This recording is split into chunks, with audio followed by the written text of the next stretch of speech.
Untuk mengatasi dampak wabah tersebut, saya telah memutuskan dalam rapat kabinet bahwa opsi yang kita pilih adalah pembatasan sosial berskala besar atau PSBB.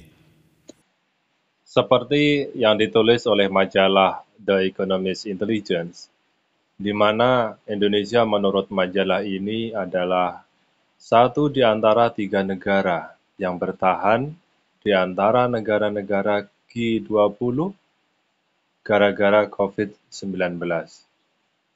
Ada China, India, dan Indonesia adalah 3 dari 20 negara maju di dunia yang masih oke. Dan keyakinan saya makin kuat bahwa negara ini akan menjadi negara besar. Sebelum kita lanjutkan, bantu kami membangun channel ini dengan cara subscribe dan bagikan ke media sosial kalian agar semakin banyak yang tahu dengan informasi ini. Dan ini makin menjadi jelas ketika Jokowi memimpin negara ini. Orang pas di waktu yang tepat. Karena Jokowi orang baik. Saya tidak punya kata-kata bagaimana mendeskripsikan kebaikan itu. Jujur saja, itu bahkan melampaui imajinasi saya. Bahkan seandainya saya harus buat ilustrasi sekalipun, apa ukurannya bahwa Jokowi adalah orang baik. Mungkin Jokowi banyak yang memusuhi. Memang kelihatan konyol, tapi sumpah, di tempat kita ini memang aneh. Mungkin Anda ingat bom Tamrin, sudah tahu ada bom, malah dideketin. Malah abang-abang tukang bakso jualan di sana. Dan sekarang coba lihat cara manjur social distancing akibat corona di Jogja.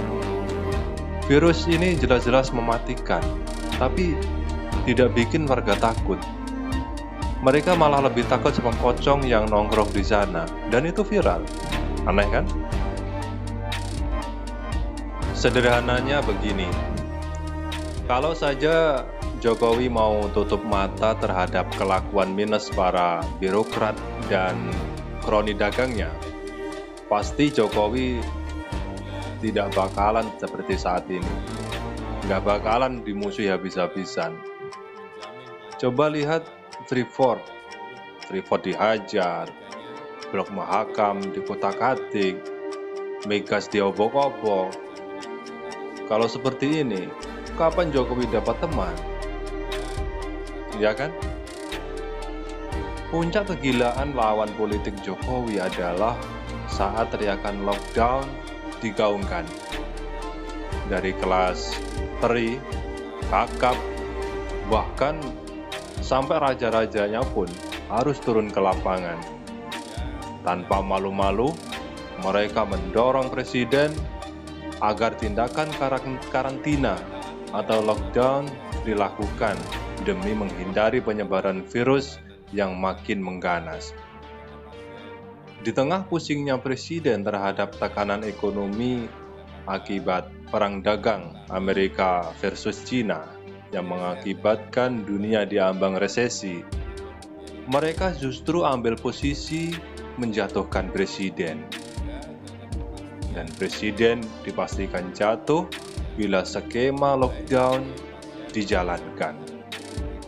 Mereka semua tahu bagaimana lemahnya kondisi APBN kita saat ini. APBN dalam kondisi sangat tertekan akibat krisis multidimensi dunia. Bencana COVID-19 adalah cara mendorong Jokowi pada titik berada di tepi jurang. Dorong saja sedikit, habis sudah. Sejak awal Corona masuk Indonesia, tepatnya awal Maret ketika kabar 2 orang warga Depok diinformasikan positif tertular, narasi bila tidak buru-buru ambil tindakan ekstrim, maka dalam 2 minggu akan terjadi ledakan hingga 6.000 orang tertular. Lockdown langsung menjadi istilah populer dan semua orang langsung membicarakannya dengan sangat fasih. Dan Presiden paham itu adalah tindakan bunuh diri.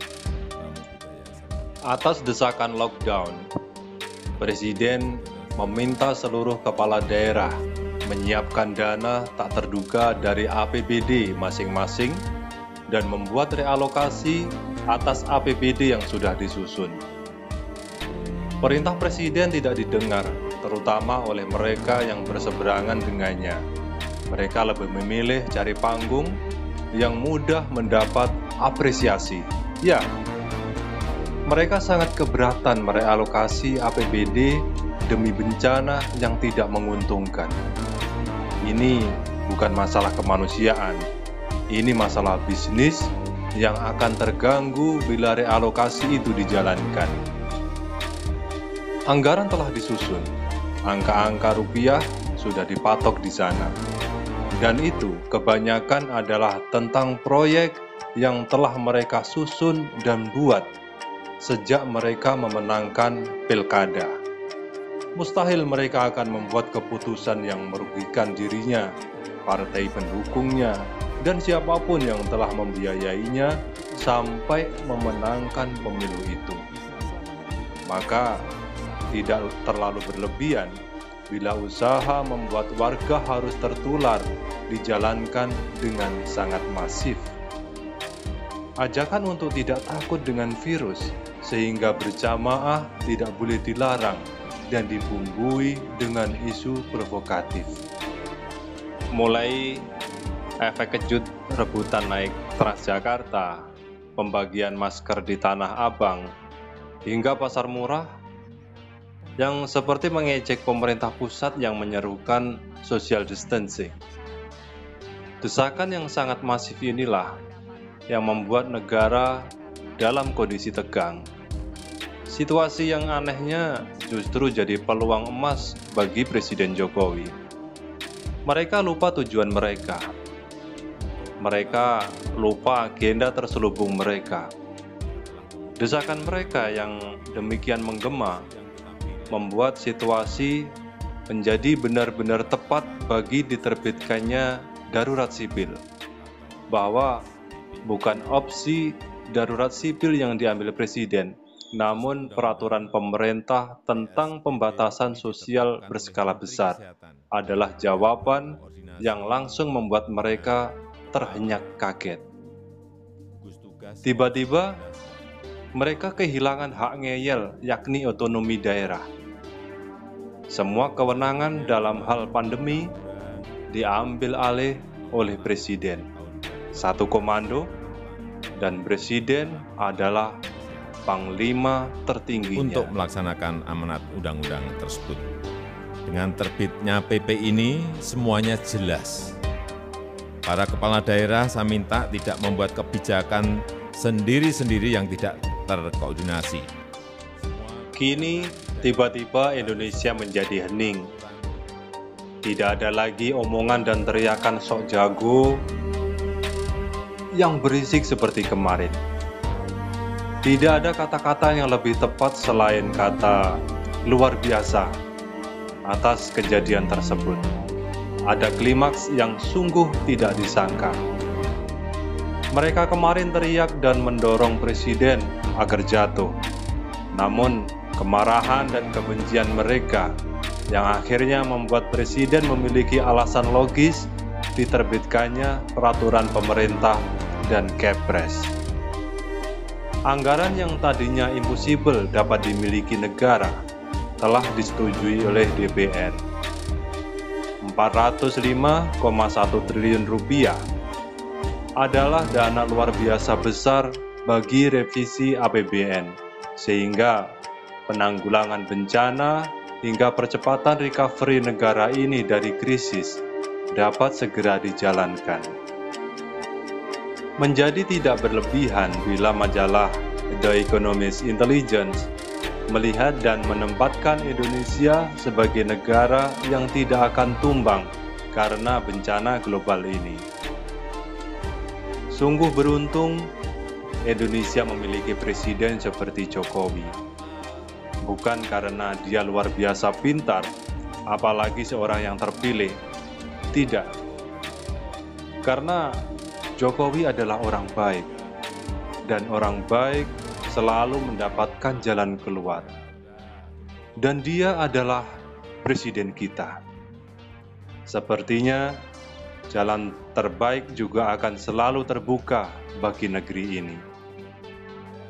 Rasa percaya diri ini makin besar seiring bencana ini segera berlalu. Salam dari rakyat jelata.